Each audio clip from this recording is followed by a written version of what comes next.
حضرت فاطمہ بنت حسین رحمۃ اللہ علیہ اپنی دادی فاطمہ کبریٰ رضی اللہ تعالیٰ عنہ سے روایت کرتی ہے، انہوں نے فرمایا، جب نبی صلی اللہ علیہ وسلم مسجد میں داخل ہوتے تو یہ دعا پڑھتے: محمد صلی اللہ علیہ وسلم پر صلاۃ و سلام ہو، اور فرماتے: میرے رب میرے گناہ بخش دے اور میرے لیے اپنی رحمت کے دروازے کھول دے۔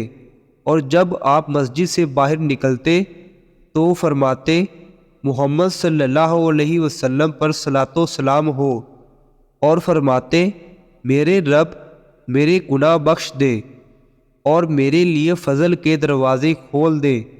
مشکوٰۃ المصابیح 731۔ حضرت ابو سعید رضی اللہ تعالیٰ عنہ بیان کرتے ہیں، رسول اللہ صلی اللہ علیہ وسلم نے فرمایا، قبرستان اور حمام کے علاوہ ساری زمین مسجد ہے۔ مشکوٰۃ المصابیح 737۔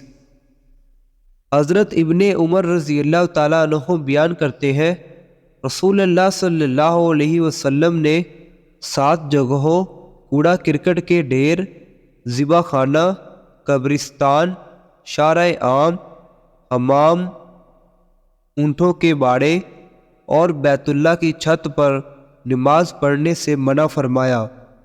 مشکوٰۃ المصابیح 738۔